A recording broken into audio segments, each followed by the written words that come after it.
12장 볼 겁니다. 민수기 12장 보겠습니다. 우리 저번 주에 다베라 하나 갖고 그래서 오늘 원래 14장까지 하려고 계획을 했지만 언제나 그 계획대로 되지 않는 저의 모습이 있어서 하여간 오늘도 12장에서 중요한 얘기들 좀 보고 그리고 시간이 허락되면 13장, 14장까지 보고 싶어요. 하여간 우리 12장부터 보겠습니다. 11장부터 이제 원망이 시작되거든요. 그러니까 10장에 마지막으로 이제 시내산에서 출발을 해서 11장에 오면 다베라에서 원망이 있었죠. 그래서 다베라에서 원망하다가 하나님 앞에 책망을 받고 만나 사건이 있었어요. 12장 오면 모세가 구스연을 취하는 것 때문에 미리암과 아론이 비난하고 그것 때문에 하나님께서 징계하시는 이야기가 있어요. 13장은 가데스 바네아에서 12명의 정탐꾼이 가나안 땅 정탐하고 왔다가 하나님 앞에 그 땅을 악평하는 바람에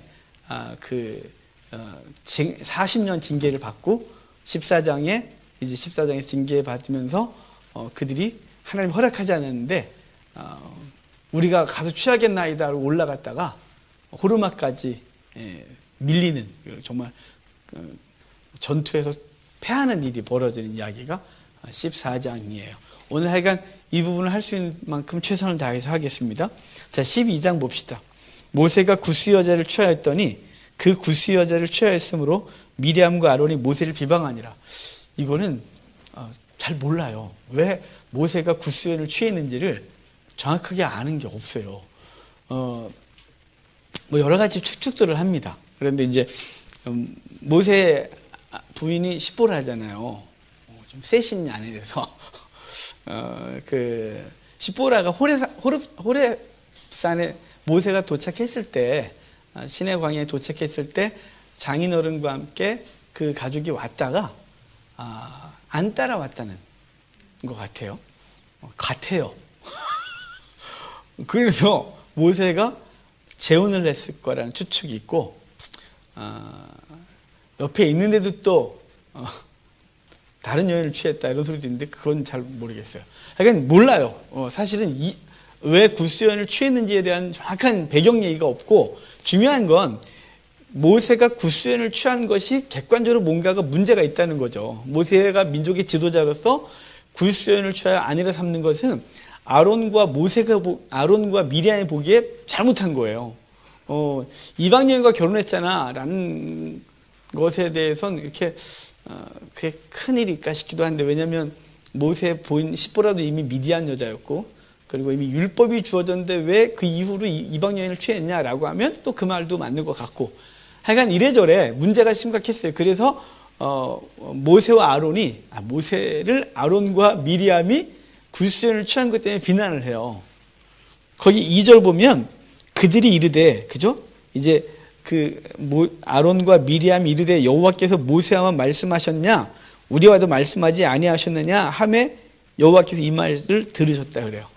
자, 지금 단순히 모세의 어떤 행동을 지적한 것에서 끝나지 않고 모세를 비방하면서 미리암과 아론은 하나님의 말씀을 우리도 듣고 있고 그러니까 우리 동격이다.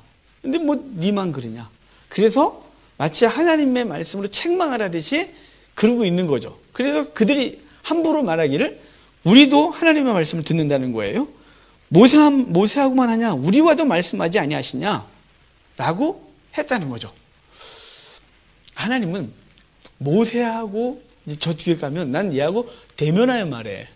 그래 너희도 내 말을 듣는 건 이해하는데 난 상황이 다르다 얘야. 뭐 이런 분위기죠. 그러니까 이들은 모세와 동격이다라고 하고 그걸 단순히 인간적인 어떤 형제간의 책망이라든가 얘기가 아니라 신적 권위를 부여받아 얘기하고 있는 거예요. 이게. 그러니까 신적 권위를 부여받아 모세를 책망하는 것 같은 느낌인 거죠. 네가 무슨 말하냐? 우리도 여호와 말해. 그러니까 자기들이 하는 말이 곧 여호와의 말처럼 권세를 입은 거죠. 이게 진짜 무서운 거예요. 여러분 그래서 주의 이름으로 무엇인가 말할 때는 정말 신중해야 돼요. 우리 여기 이제 대부분 사역자분들이지만 사역자는 특별히 사역자로서 무슨 말을 할 때 사람들은 사역자의 권위를 그냥 인간으로 보지 않고 그와 함께 하신 하나님의 권위로 보는 순수함이 있어요. 그래서 발음 이렇게 말 한마디 하고 성경을 하나 가르칠 때 정말 신중해야 돼요. 그 삶을 지도할 때도 이게 자기 생각이 아니라 정말 주님께서 이 상황에서 무슨 말씀을 하실까를 끙끙거리고 고민하고 말 한마디 하기 위하여 그 1분을 말하기 위하여 1시간 이상의 무릎을 꿇고 할 수 있도록 조심하셔야 돼요. 왜냐하면 그 권위가 단순히 인간의 권위를 말하는 게 아니라 그 뒤에 그를 세우신 하나님의 권위를 이렇게 갖고 얘기하는 것 같은 느낌이기 때문에 그래요. 여기 지금 모세에게 책망하는 건 형제로서 잘못됐다 뭐 이 정도가 아니라 인간적인 얘기를 하는 게 아니라 여기 지금 이 얘기가 이렇게 말하고 싶은 건 하나님이 우리에게도 말했다. 우리에게도 말씀하신다. 그러니까 이건 하나님의 말씀을 받고 하나님의 뜻으로 하나님의 기준으로 말하고 있다는 듯이 모세를 얘기를 하는데 그걸 뭐라 그래요? 뒤에 하나님이 여호와께서 이걸 들으셨다 이렇게 말하는 거예요. 무슨 얘기를 하고 싶은가요? 이 얘기를 들으셨다 이 말은 그렇게 말하는 거죠. 마치 만약 제가 이제 박 집사님께 이 목사님요, 박 집사님 이렇게 똑바로 사시래요. 그랬단 말이죠. 근데 이 목사님 옆에다가 이렇게 내가요? 이렇게 내가 언제? 이렇게 말한 거죠. 그러니까 여호와께서 들으셨다 이 말은 여호와께서 이 말을 들으셨다 이 말은 내가 너한테 내 종을 책망하라고 말했던 거야? 이렇게 그 권위를 힘입고자 하는 것에 대해서 난 너한테 그런 권위를 준 적이 없는데 라는 표현인 거죠. 3절 보여. 이 사람 모세는 온유함이 지면의 모든 사람보다 더하다. 그래서 이건 객관적인 평가인 거예요. 이건 온 사람보다 그 온유함이 더했다 이 말은 모세가 이 말에 대해서 뭔 소리예요 누나 형님 왜 이러셔 이게 아니라 그냥 기꺼이 그것에 대해서 그 온유함으로 책망을 받은 거예요. 근데 그걸 하나님께서 그것에 대해서 다시 반전을 일으키니 모세가 이렇다 저렇다 말하는 게 아니에요. 모세가 나는 그렇다 아니다 뭐 이렇게 말하지 않아요. 모세가 왜 이래요 이게 뭐가 잘못됐다고 하거나 형님이라고 나한테 막말하면 안 되지 라고 말하거나 아무 얘기도 안 한다는 거예요. 여기 모세는 그냥 그 말에 대해서 받아들이고 침묵하고 온유함으로 받아들이고 있는 거죠. 온유함으로 그래 내가 뭐 잘못한 거지 뭐 이런 식의 나름대로 겸손하게 그걸 받아들이고 있는 거예요. 온유함이 지면의 모든 사람보다 더했다 그래요. 근데 여러분 이게 온유함 그러잖아요. 온유라는 말이요 그냥 마음이 착하고 부드럽고 이게 아니에요.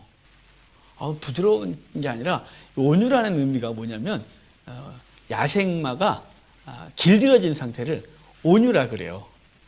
그러니까 우리가 온유하다 이 말은 착하다 뭐 이 정도가 아니라 그냥 아무 소리 안 하고 있다 이 정도가 아니라 하나님의 말씀으로 우리의 야생마 같은 본성이 하나님에 의해 훈련돼서 주님의 말씀에 길들여진 상태를 온유라고 하는 거예요. 그러니까 저와 여러분들이 온유해져야 되는 거죠. 그 온유는 단순히 인간적으로 착한 건 온유하고 상관이 없는 거예요.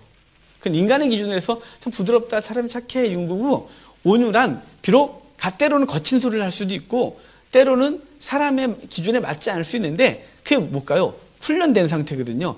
예수님이 온유하셨죠. 예수님이 온유하셨는데 세례 요한도 온유했고 그런데 독사의 새끼들아 이렇게 말씀하시고 성전을 뒤집어 엎어버리면서 돈 바꾸는 자들과 비둘기 파는 자들을 다 뒤집어 엎어버리시고 채찍을 만들어 막 난리를 치시거든요. 온유하고는 느낌이 아니잖아요. 온유가 뭐라고요? 하나님의 말씀 앞에 훈련된 길들여진 상태가 온유예요. 모세는 지금 하나님의 말씀 앞에서 온유하다 이 말은 그분의 앞에서 자기가 어떤 존재인지를 자기가 죄인임을 알고 그리고 그래 그 소리가 나한테 합당할 수 있지 라는 그 차원이지 그가 여기 아론과 미리암이 하나님이 우리에게도 말씀하신다 그 권위까지 인정하는 건 아닌 거죠. 그런데 하나님이 그것에 대해서 이제 책망할 거예요. 모세가 싸우는 게 아니라 하나님이 그것에 대해서 말씀하실 건데 여호와께서 갑자기 모세와 아론과 미리암에게 이르시되 너희 세 사람은 회막으로 나오라 하시니 그 세 사람이 나아가며 갑자기라고 되어 있잖아요. 그러니까 주님께서 죄를 보시면 오래 못 기다리시는 성향을 갖고 있어서 갑자기 이렇게 급히 곧 뭐 이런 거죠. 근데 다른 번역 성경, 우리는 이제 갑자기라고 번역을 했고, 다른 번역 성경은 요 갑자기란 단어 말고 다른 부분에서 이렇게 했어요. 당장 와. 당장. 이것들 너 당장 3명 와. 이렇게 말하는 거예요. 이걸 더 이상 두고 볼 수가 없는 거죠. 왜냐하면 모세의 권위에 대한 문제가 아니라 모세를 세우신 권위, 그리고 말씀하시는 권위를 자기들이 감히 이렇게 하나님이 말씀하지 않으시고 하나님께서 부여하지 않은 권세를 자기 스스로 취하는 것에 대하여 주님이 노하신 거죠. 갑자기 당장 와. 그래서 셋이 가요. 여호와께서 구름 기둥 가운데로부터 강림하사 장막문에 서시고 아론과 미리암을 부르시는지라 그 두 사람이 나아가매 떨렸을 것 같아요. 너네 둘 나와. 이렇게 회초리 들고 서 있는 느낌 아니에요? 그래서 이르시되 내 말을 들으라. 너희 중에 선지자가 있으면 나 여호와가 환상으로 나를 그에게 알리기도 하고 꿈으로 그와 말하기도 하거니와 내 종 모세와는 그렇지 아니하니 그는 내 온 집에 충성함이라. 그와는 내가 대면하여 명백히 말하고 은밀한 말로 하지 아니하며 그는 또 여호와의 형상을 보거늘 너희가 어찌하여 내 종 모세의 비방하기를 두려워하지 아니하느냐 이렇게 말해요. 그러니까 내가 너네한테 말하기도 한다. 선지자들에게 말하기도 한다. 우리 70인 장로 세울 때 그들에게 하나님이 예언하게 하는 은혜를 주셨고 말씀하신단 말이죠. 그렇지만 야 이게 똑같이 말하는 게 아니야. 나는 이 모세하고는 대면하여 보고 그리고 모세를 하나님께서 그 모세를 대면하고 은밀한 말로써 이야기를 한다는 거예요. 그런데 너희가 어찌 두려워하지 않느냐 이렇게 말씀하거든요. 자 이제 모세의 권위에 대한 얘기를 주님이 이렇게 하시는데 우리 구속사를 좀 들어가 볼까요? 여러분 여기서 우리가 비방하지 마라. 여러분 인간적으로 이제 하나님이 세우신 권위에 이렇게 권위를 넘어서려고 하는 일은 좀 조심하셔야 돼요. 그렇다고 목사는 건들지 마 죽는다 니들 뭐 이렇게 표현하는 건 아니고 조심스럽습니다. 그런 건 하나님이 세우신 권위에 대해서 인정을 해야죠. 그게 목사건 어디 부서 회장이건 간에 나이 어린 전사건 모은 간에 그를 세우신 하나님의 권위에 그에게 복종하는 것이 아니라 그를 세우신 권위에 복종을 하는 겁니다. 근데 그건 이제 우리가 이 교회 내에 어떤 질서상의 얘기를 하고 있다면 그건 저기 작은 얘기예요. 진짜 중요한 얘기가 뭐냐면 모세가 이렇게 말했거든요. 나 같은 선지자 한 사람이 하나는 사는 사람을 세울 거라고. 그 나 같은 선지자가 누굴까요? 예수님이시죠. 그래서 그 나와 같은 선지자 예수님인데 자 지금 당시 예수님 당시에 교계 지도자들, 그러니까 당시 종교 지도자들, 바리새인, 서기관, 율법사, 대제사장들이 예수님을 비방하는데 서슴지 않았어요.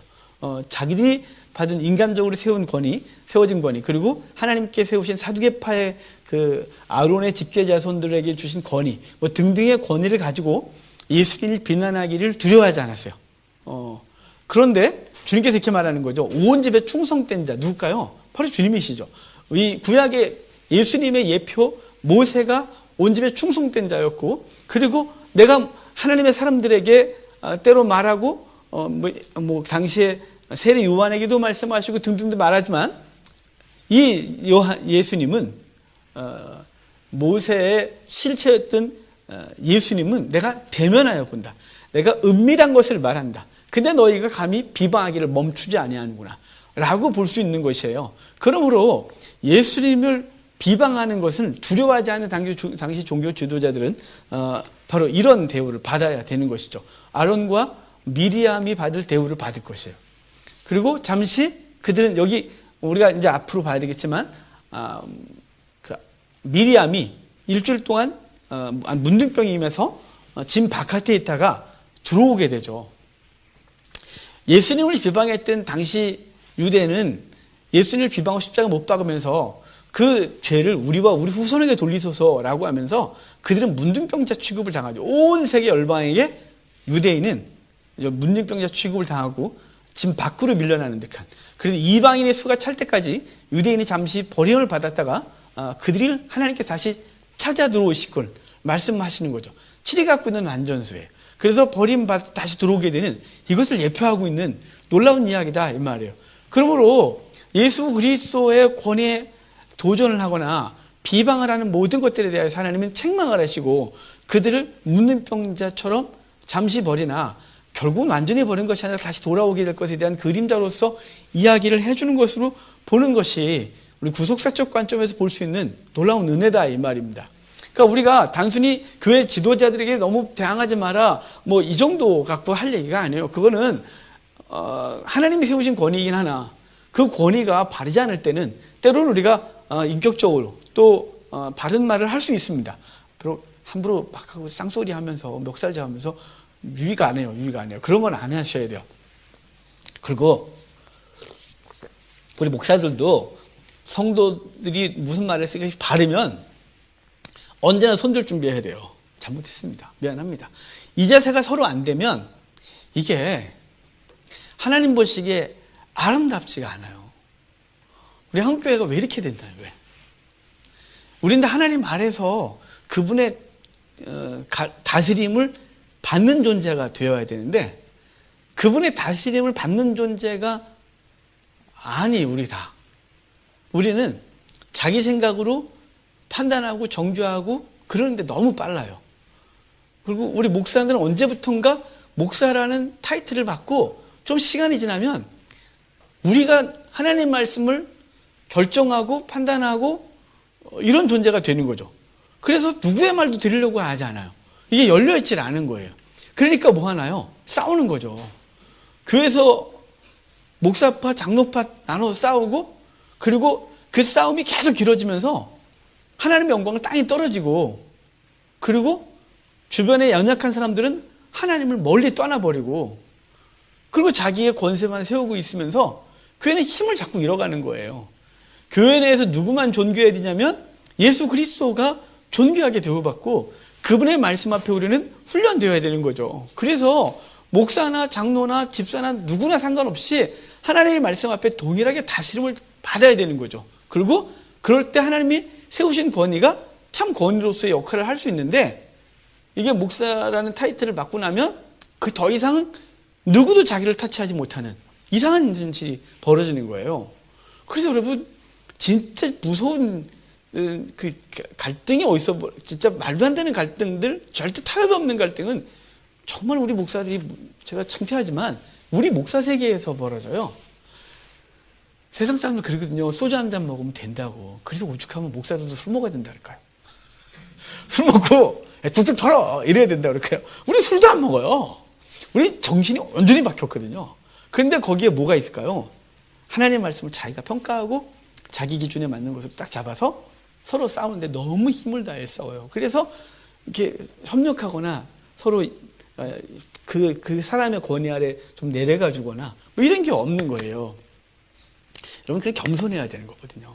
그러니까 하나님 앞에서 진짜 하나님이 세우신 권위, 참 권위이신 예수 그리스도 앞에서 우리 다 동일하게 권위가 겸손해져야 합니다.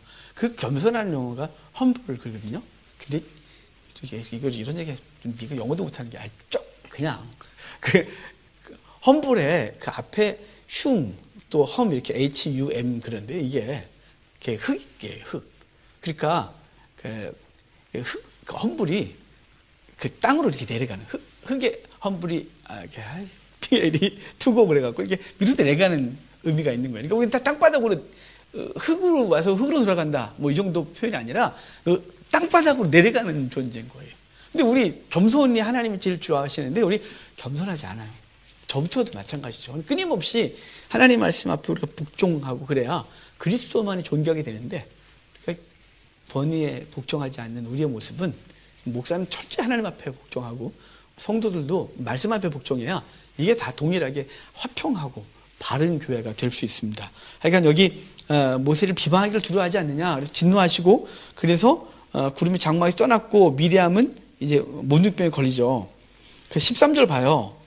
모세가 여호와께 부르짖으되 하나님이여 원하건대 그를 고쳐주소서 그랬더니 그 부모에게 침뱉어도 부정한데 감히 어디 너한테 그리고 나한테 내 이름을 갖고 그랬단 말이죠. 그래서 진영 바깥에서 7일 동안 있다가 들어오겠다 이렇게 말하는 거죠. 그리고 그가 들어올 때까지 주님께서 거기서 진을 치게 하시고 움직이지 않게 하시는 은혜를 입어요.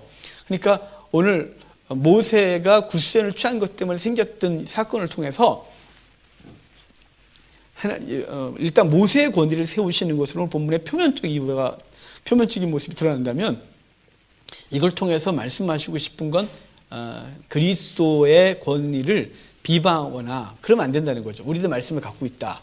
우리도 하나님 앞에 계시를 받고 있다. 그러면서 주의 예수 그리스도의 권세에 복종하지 않았던 예수님 시대의 상황들과, 그리고 그것을 인하여 미리암이 문둥병의 당을 얻고 7일 동안 짐 밖에 있다가 들어온 것처럼, 하나님께서는 비록 그들이 그렇다 할지라도 완전히 버리지 아니하시고 완전히 버림받은 것 같은 부정한 상태에 있다가 다시 그 백성을 찾아내신 하나님의 은혜를 이야기하고 있는 이야기로 볼 수 있습니다. 자, 이제 13장 보면, 13장은 이제 정탐꾼을 세우는 장면이에요. 이제 하나님께서 그 백성들을 가데스 바네아에 이제 도착하게 하시고 정탐꾼을 가나안 땅에 보내고 그들을 통해서 그 땅에 대해 보고받게 하세요. 자, 2절을 보면, 사람을 보내어 내가 이스라엘 자손에게 주는 가나안 땅을 정탐하게 하되 그들의 조상의 가문 각 지파 중에서 지휘관된 자 한 사람씩을 보내라. 그래서 정탐꾼을 보내라 그래요. 이 정탐꾼 우리 잘 알죠? 히브리어 뚜루라는 히브리어인데, 이게 찾다, 탐색하다, 근데 관광하다라는 뜻이에요. 편안하게. 그래서 이 단어에서 투어가 나왔다 그랬죠. 단체 관광 투어예요. 12명이 관광객을 12명을 뽑아서 보내는데, 이스라엘의 족장들, 지도자를 뽑으래요. 각 지파에. 그러니까 여기는 군사적 용어가 아니라 그랬죠. 군사적 용어는 여호수아서 2장에 나오는 2명의 정탐꾼, 라갈, 이 군사적 용어예요. 여기 뚜르는 그렇지 않고 관광하고 오는 거예요. 그런데 여기 그래서 지도자를 뽑는데 평균 나이 40세 전후 되는 사람들로 뽑아요. 그 뽑는데 12명 이름이 쭉 나오죠. 근데 거기 주목해야 할 사람이 둘이잖아요. 6절에 유다 지파에서는 여분네 아들 갈렙. 저는 이게 제일 신기해요. 다른 지파들은 그 사람들이 그렇게 유명하지 않으니까 그러려니 하는데, 유다 지파 여분네 아들 갈렙 이 말은 충격이에요, 충격. 왜냐하면 이 사람 정통 유대인이 아니기 때문에 그래요. 정통 유다 지파가 아니라 여편네가 아니고요. 여분네가 돌아온 자라는 뜻이에요. 그리고 갈렙은 개라는 뜻이라 그랬잖아요. 그나스야 후손이라 그랬는데, 이 그나스가 에돔 족속이에요. 그러니까 이 갈렙의 윗조상을 추적하면 에돔 후손인 거예요. 에돔 후손이고, 그 에돔 후손 중에서 이 갈렙의 아버지가 이 히브리 민족으로 들어온 것 같아요. 그래서 돌아온 자예요. 이 여분네가. 그리고 그의 아들 갈렙, 그런데 개란 뜻이죠. 그러니까 유대인들에게서 자기들이 개축을 받는 걸 아는 거예요.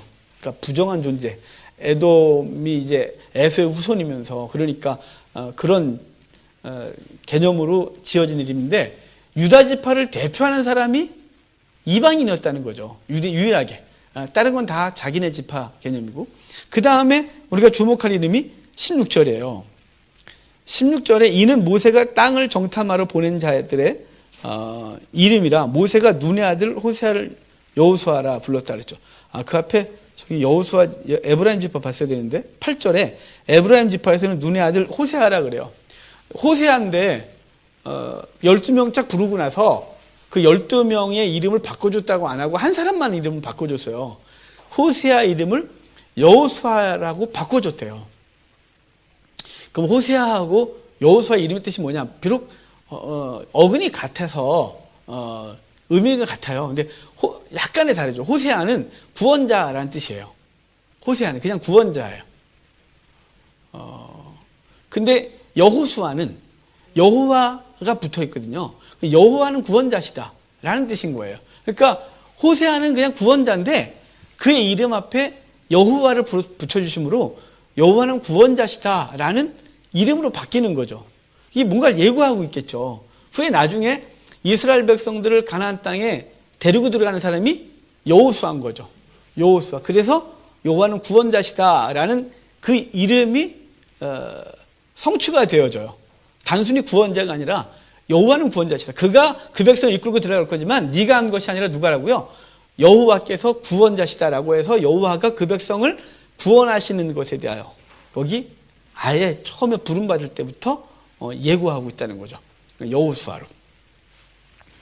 그리고 17절 보면 모세가 가나안 땅을 정탐하러 그들을 보내며 이르되 너희는 네겝길로 행하여 산지로 올라가서 그 땅이 어떠한지 정탐하라. 곧 그 땅 거민이 강한지 약한지 많은지 적은지와 그들이 사는 땅이 좋은지 나쁜지와 사는 성읍이 진영인지 산성인지 토지가 비옥한지 메마른지 나무가 있는지 없는지를 담대하라. 또 그 땅에 실과를 가져오라 하니 그때는 포도가 처음 익을 즈음이라 그래요. 여기 18절에 정탐하라 그러고요. 그래서 20절에 탐지하라 그러는데 우리는 그냥 그 말이 그 말 같죠. 근데 원어가 달라요. 여기 18절에 정탐하라 이 말은 우리 히브리어 라예요. 여기 저하고 히브리어 라를 언제 공부했었냐면요. 그 노아가 술 먹고 잘 때 함이 라 이랬다 그랬어요. 이렇게 뚫어지게 보는 것이에요. 뚫어지게 주의하여 보는 거예요.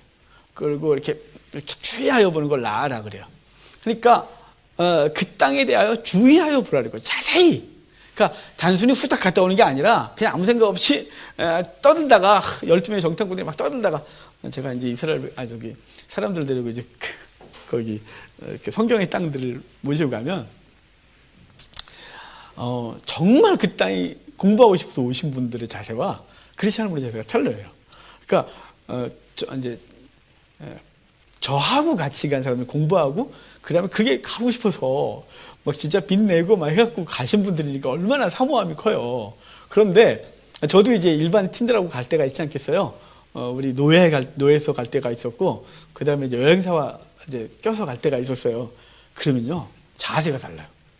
우리 공부하고 가신 분들은 제가 자지 말라고 차에서 내가 돌아오면 눈 뜨라고 막 이렇게 어디 자냐고 그래갖고 아예 하루 종일 그냥 눈 뜨고 딱 창밖 보라고 떠들지 말고 잡담하지 말고 이러면서 계속 그렇게 하고 갔다 온다면 일반 여행하고 가면 그냥 노는 게 재밌는 거죠. 떠들고 가이드가 얘기를 듣지도 않고 그냥 막 하고 차에서 자고 눈 떠갖고 내려갖고 여기가 언제도 모르고 이미 차에서 설명 다 했는데 그러니까 그러는 거죠. 그러니까 라가 뭐냐면 뚫어지게 보는 거예요. 그 땅을.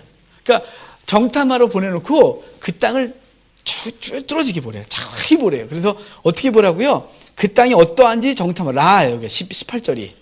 곧 그 땅 거민이 강한지 약한지 땅이 좋은지 나쁜지 산성인지 진영인지 그 땅이 비옥한지 아닌지 과실은 어떤지 자세히 보라는 거예요. 왜냐하면 가서 그걸 자세히 보고 이제 너희는 가서 그 백성들한테 얘기해 줄 책임이 있는 거죠. 단체 돈으로 관광 왔으니까 그래서 보고해 줄 의무가 있는 거죠. 열심히 그래서 라라는 거예요. 여러분 우리도요 이 땅을 사실은 여행하고 있잖아요. 여행자예요. 우리 그래서 나그네라고 베드로가 나그네라 그랬잖아요. 우리는 본향을 향하여 가고 우리 이 땅에서 나그네로 살아가는데 근데 이 땅을 나그네로 살면서 우리는 라해야 돼요. 뭐에 대해서 할까요? 하나님이 우리의 삶 속에서 하시는 일들에 대하여 주의하여 봐야죠. 그냥 대충 그냥 뭐 남들이 갖고 있는 가치관 잘 먹고 잘 살고 세상적인 누리고 이런 거 말고 하나님이 우리에게 이 땅에 보내신 목적에 대해서 생각하고 그리고 하나님 일하시는 거에서 관심 있게 보고 그리고 그것에 대해서 어떻게 해야 될까요? 보고해야죠. 누군가에게. 우리의 가족들 그리고 우리 주변 사람들에게 하나님이 하시는 일에 대해서 하나님이 하신 일들 우리 삶 가운데 벌이시는 놀라운 일들을 그 과실들을 보고 얘기하고 전해주고 이 의무가 있는 거예요. 그래서 우리에게 뭐라고요? 라라고 자세히 보고 다니라고. 우리 삶에서 하나님이 하시는 걸 자세히 보고 내게 주어진 그 삶의 땅들이 얼마나 아름다운지 때로는 환란인 그 환란 속에서 주신 놀라운 은혜가 무엇인지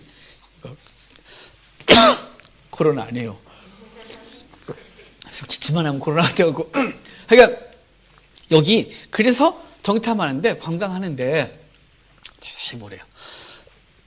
하나님 앞에서 우리의 삶들을 좀 자세히 봅시다.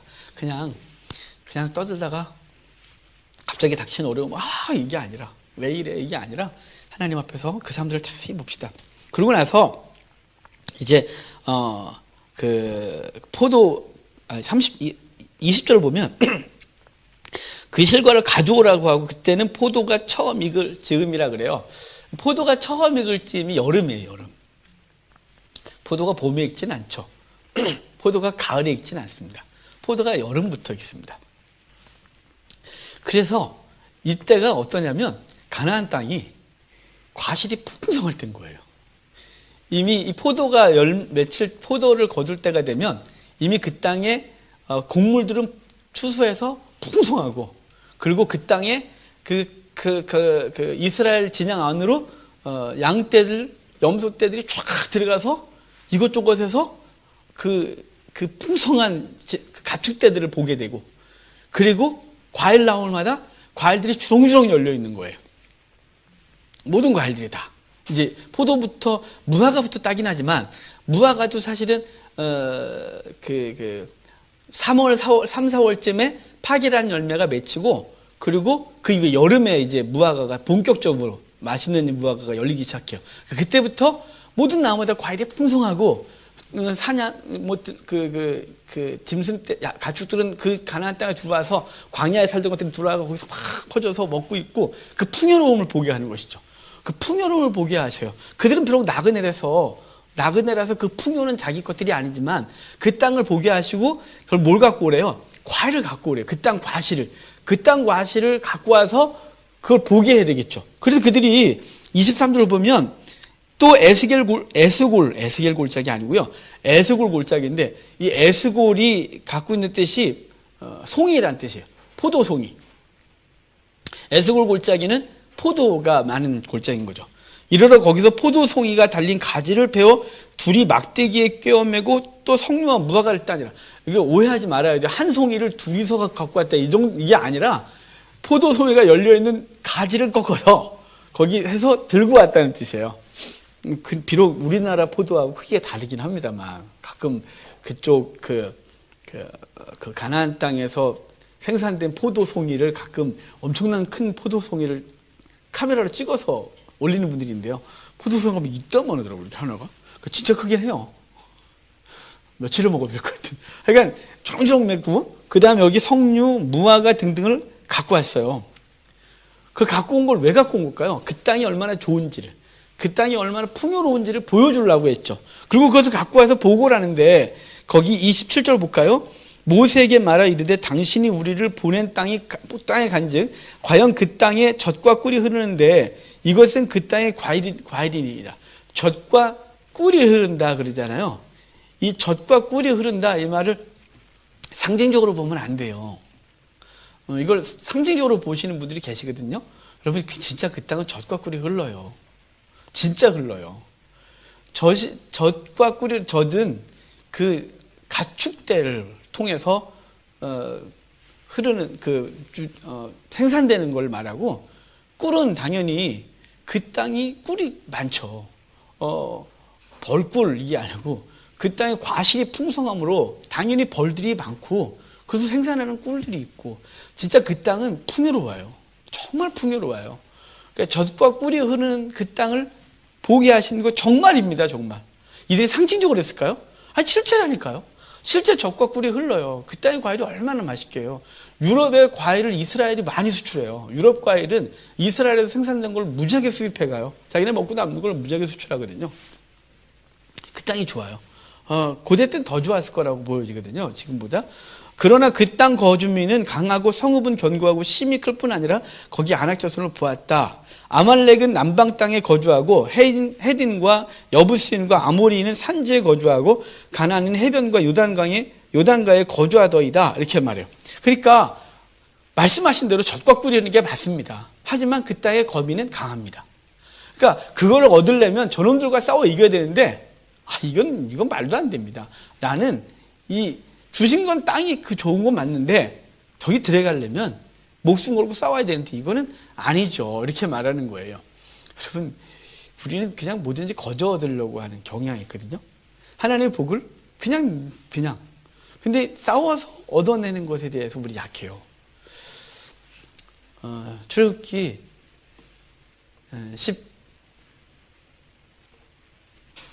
14장에 가면요. 13장, 14장 가면 이스라엘 백성들을 하나님께서 13장이네요. 이스라엘 백성들을 홍해 바닷가에 세우잖아요. 그리고 뒤에는 애굽의 병거가 따라오게 하고 앞에 홍해가 있을 때 그들이 그 앞에 거기서 맨 처음엔 홍해 바닷가에 있어서 얼마나 좋았겠어요. 최고의 휴양지 와서 그러니까 맨날 노동하다가 바닷가에서 이게 해수욕이야 이러면서 하기도 하고 막 이러지 않았을까요? 너무너무 예뻐 막 이러면서. 근데 애국 군사들이 오고 나니까 갑자기 그들이 하는 말이 뭐냐면 그랬지 않냐 우리가 내가 분명 그랬지 우리가 애국에 있을 때 우리 안 가겠다고 그냥 냅두라 그랬지. 끌고 와갖고 우리 광야에서 죽게 만들어서 막 난리가 나요. 그러니까 모세가 그들에게 이렇게 말해요. 너희는 가만히 있어서 여호와께서 오늘날 너희를 위하여 싸우는 걸 봐라. 이렇게 말하거든요. 그러니까 딱 자기 삶 지키고 이 악물고 서서 그 하나님께서 너희를 위해 싸우는 걸 봐라. 그러고 거기서 모세는 그러고 나서 하나님 앞에 나가 비록 기도했다는 이야기는 없지만 나가 무릎을 꿇고 있는 것 같아요. 그러니까 주님께서 이렇게 너는 어찌하여 그러고 있냐? 라고 말씀하시면서 너는 내 백성으로 하여금 앞으로 나아가게 하라 이렇게 말해요. 자, 지금 무슨 얘기냐면 모세가 한 것도 대단해요. 너희는 가만히 있어. 여호와께서 너희를 싸우는 걸 봐. 라고 말했단 말이죠. 그러니까 그거는 거기 가만히 있어 뭐 그 장면을 보면 이를 악물고 서 있다는 장면이에요. 그러니까 두렵지만 버티고 서 있어. 이렇게 꿈쩍거리지 말고 이렇게 하나님 너희를 싸울 거야. 라는.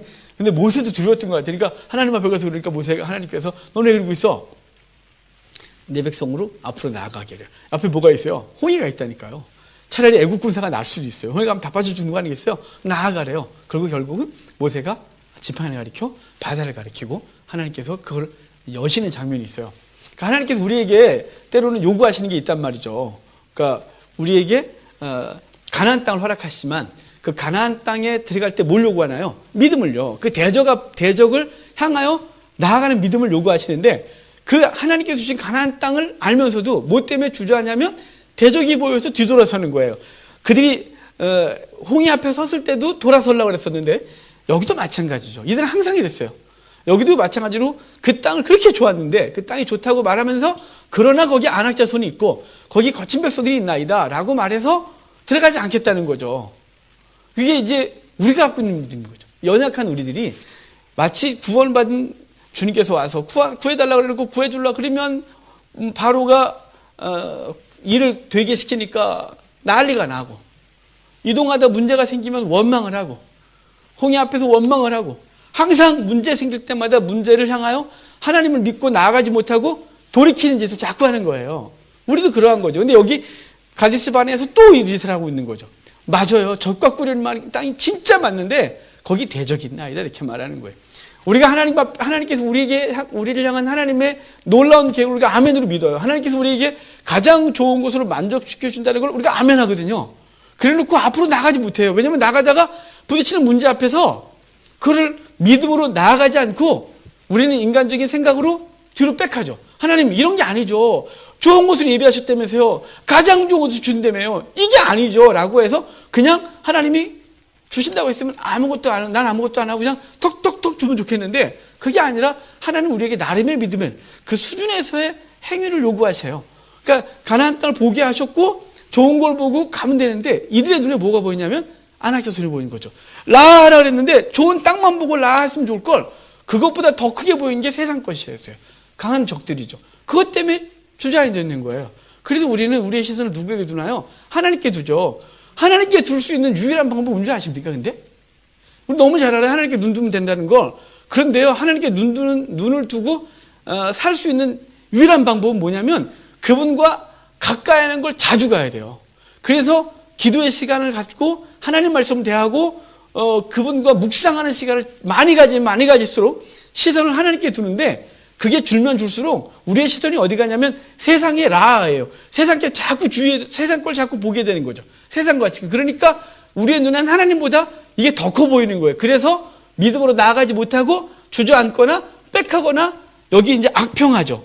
거기 30절부터 보면 갈렙이 모세 앞에서 백성을 조용하게 하고 이르되 우리가 곧 올라가서 그 땅을 취하자 능히 이기리라 이렇게 말해요. 갈렙이 한 말이에요. 능히 이길 수 있다. 갈렙과 여호수아는 라하를 잘한 거예요. 하나님의 말씀에 집중하고 그 말씀의 눈으로 보니까 그 땅은 정말 좋은 거예요. 그리고 그 땅에 산 대적들이 있긴 하나 그것들은 그렇게 크지 않은 거예요. 하나님이 주신다고 했으니까 저것들은 가지고 뭐 아무것도 아니지. 애굽에서 건져내신 하나님, 홍해를 건너게 하신 하나님, 광야에서 살게 하신 하나님, 그분이 이 땅을 주겠다고 했으면 그거 별것도 없어. 이 좋은 땅을 보고 온 거예요. 그래서 갈렙과 여호수아는 하나님의 눈으로 라를 했어요.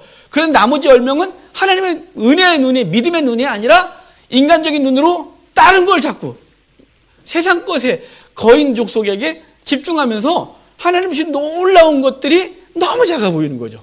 그래서 그와 함께 올라갔던 사람들은 이르되 우리는 능히 올라가서 그 백성을 치지 못하리라. 그들은 우리보다 강하니라. 당연하죠. 지도보다 강하죠. 하지만 누구보다 안 강한가요? 하나님보다 안 강하죠. 그런데 자꾸 라를 잘못하는 바람에 그들의 눈이 하나님이 아니라 대적과 자기의 무능력에 두고 있어요. 그러니까 못하죠. 우리가 뭘 할 수 있어요? 우리가 이 세상을 살면서 뭘 할 수 있나요? 아무것도 할 수 있는 존재가 아닌 것이죠. 우리가 세상 가치관을 어떻게 이깁니까? 세상의 협박을 어떻게 이기며 세상의 강력한 힘을 어떻게 이게 인간적인 힘으로 이길 수 있어요? 못 이기죠. 오직 뭘 이기냐면 세상의 협박과 가치관과 이 모든 것들을 믿음으로 이길 수 있는데 그 눈이 없어졌어요. 32절 보면 이스라엘 자손 앞에서 그 정탐한 땅을 악평하여 이르되 그래요. 악평했다 그래요. 이 악평했다 이런 뜻이 그냥 단순히 악평이 별로야 이게 아니라 악한 소문을 퍼뜨렸다 이런 뜻인 거예요. 그러니까 자기 10명에서 이걸 지들이 겁을 먹으니까 아닌데요 라고 말하는 게 이게 이게 먹히겠습니까 어디. 그래서 이들은 세력을 만드는 거죠. 안 좋아 거기 가면 죽어 그러니까 이 소문이 사람들한테 막 퍼지면서 거기 백성들이 또 거기 뭐라냐면 악평하고 정탐한 저 뒤에 가서 14장 1절에 밤새도록 통곡했대요. 악평을 듣고 그러니까 악한 소문을 낸다 그랬잖아요. 악한 소문을 퍼뜨려서 연약한데 본 적은 없으니까 그들의 눈을 통하여 그 땅을 볼 수밖에 없잖아요. 악평만 들리는 거죠. 여호수아 갈렙이 아무리 외쳐도 그들의 소리는 들리지 않고 인간의 연약함을 자극하는 소리가 크게 들려. 결국은 그 백성들이 하나님 앞에 나가지 못하고 40년 돌다가 광야에서 죽게 되는 이 불쌍한 일을 겪게 되는 거예요. 여러분 이게 누구에게 있어요? 이 책임이 백성들의 지도자 10명의 잘못된 시선이에요. 10명이 라 잘못한 거예요. 그 땅을 관광하라고 하면서 근데 대충 보지 마. 라 집중해서 봐. 누구의 눈으로요? 믿음의 눈으로 집중해서 봐야 되죠. 그래서 믿음의 눈으로 보면서 그 땅이 정말로 좋은 땅이네 라고 하는 걸 보고 와야 되죠. 그리고 뭘까? 증거도 갖고 오라 했잖아요. 그 증거 과실을 갖고 왔어요. 어마어마한 과실 봐 라고 해놓고 그들은 실체를 갖고 왔음에도 불구하고 그들이 봤던 인간의 눈에 어떤 자기의 눈으로 본 그것들을 가지고 악평 이게 나쁜 소문을 퍼뜨리는 거죠. 영향을 끼치는 거예요. 자기가 안 먹히니까 자기가 겁먹었으니까 자기가 그 땅 들어갔다 죽을 것 같으니까 남들도 다 동의해야 안 들어가지 않겠어요? 그래서 퍼뜨렸고 결국은 그들은 그 말을 듣고 밤새도록 울고 못 들어가겠다고 난리가 나서 하나님이 그래 그럼 내가 니네 악평을 들었으니까 니네대로 해 라고 해서 이 징계가 있게 되는 사건이 이제 14장 사건이 되는 거죠. 여러분 우리 제대로 봅시다. 예수 그리스도에 대하여 비방하거나 그분의 말씀 앞에서 우리가 인간적인 생각으로 내 생각으로 하거나 이러지 아니하고 그리고 또한 하나님께서 우리에게 이 땅에서 관광하라고 하신 땅. 예, 누구는 재정이 많은 땅을 삶의 땅을 허락하셨겠죠. 누구는 자식이 잘 되는 삶의 땅을 허락하셨겠죠. 누구는 배우자가 잘 나가는 그 삶을 허락하셨겠죠. 누구는 자기가 잘난 삶의 땅을 허락하셨겠죠. 누구는 반대로 누구는 재정적으로 가난하고 누군가는 배우자가 힘들게 하고 누군가는 자기 자신의 무능력 앞에 무너지고 누군가는 자식이 속을 썩이는 삶의 자리를 허락하시고 그 땅을 갖게 하셨겠죠. 나그네로서. 그런데 그 땅을 뭐라고요? 자세히 주의하라고 그래요. 자세히. 뭐라고요? 자세히 주의하면 뭐가 보이나요? 하나님의 은혜가 보이는 거죠. 그분이 주신 놀라운 것들이 보이는 거예요. 에스골 골짜기에서 포도송이 거두고 석류와 무화 같은 걸 거두게 하시는 놀라운 은혜가 있는데 그게 안 보이는 거죠. 우리의 눈에 뭐가 보이냐면 안악조사만 보이는 거예요. 그래서 우리의 삶을 악평하는 거죠. 이게 주님께서 주신 삶이 복이냐고 이거냐고 복을 주셨다면 이까지밖에 없냐고 라고 해서 결국은 그 자기의 말이 누굴 죽여요? 가족을 죽이는 거죠. 그 얘기를 들은 사람은 같은 영향을 받아서 그 삶을 비평하고 무너져 가는 거죠. 누구 때문인가요? 말 잘못한 것 때문에. 그러니까 우리가 하나님 앞에서 바른 은혜를 받아야죠. 하나님의 은혜로 제대로 봐야 돼요. 그래서 우리의 세치어는 너무 중요해요. 그제 그런다 그랬잖아요. 우리 목사들 만나면 요즘은 제가 목사님들 모임에 벌써 몇 년째 못 나가지만 그 왜냐면 어르신들이 이제 목욕탕 가면 귀가 안 들리는 바람에 이게 귀가 많이 약해졌잖아요. 목욕탕에서 물소리 막 나는데 막 얘기를 하세요. 그러니까 오래간만에 만났으니까 그러다가 이제 다 아는 사이니까 목사님 아유 그래 이 장로가 잘 지내고 있어요? 그러면 골칫 뻗고 인간 아주 이렇게 그러면 제가 옆에 가만히 계시라고 그런 얘기 하지 말라고 왜 왕목사 막 그래 여기 아무 사람 있잖냐고. 여러분 여기 그 사람이 이렇게 듣고 있다가 그 사람이 김장로인지 어떻게 알아요 또. 옆에 교회 장로인 거죠. 목사들 모여가지고 장로 여기 나오고 아이고 이렇게 그래도 장로가 들으면 괜찮아요. 근데 안 믿는 사람이 들으면 그 사람은 교회를 그 소리 듣고 교회를 평가하겠죠. 그래서 우리는 그건 제가 이제 우리 목사 세계에서 있는 좀 창피한 얘기를 제가 얘기를 한 거라면 우리 사실은 우리 삶에 벌어지고 있는 많은 것들에서 잘 보셔야 돼요. 믿음의 눈으로 주의하셔야 돼요. 그러기 위해선 말씀 앞에 날마다 서 있고 기도의 시간을 만들고 하나님과 묵상하고 매 삶 속에서 하나님의 은혜를 찾아내는 그 라의 습관이 있어야 되죠. 그래야 자기의 주의하여 보고 그리고 와서 진짜 좋다. 그리고 하나님 우리와 함께 하시고 그 땅에 대해서 놀라운 복의 고백들을 하는 거예요. 그러면 주변에 함께 하고 있는 사람들이 그걸 통해서 가나안 땅을 보게 돼요. 하나님이 허락하신 삶의 땅을 보게 되는 거죠. 그러니까 10명의 말을 잘못 들으면 이 소문이 잘못돼서 들은 사람을 망가뜨리는 거죠. 그 자기는 괜찮아요? 또 더 회복할 수 있거든요. 왜냐면 지도자니까. 하지만 이 사람들은 영원히 망가지는 거예요. 영원히. 보지도 못하고 망가졌어요. 여러분 우리가 하나님 앞에서 우리 바른 신앙을 가지고 갑시다. 거기 그들은 33절에 보면 메뚜기 같다 스스로 평가하잖아요.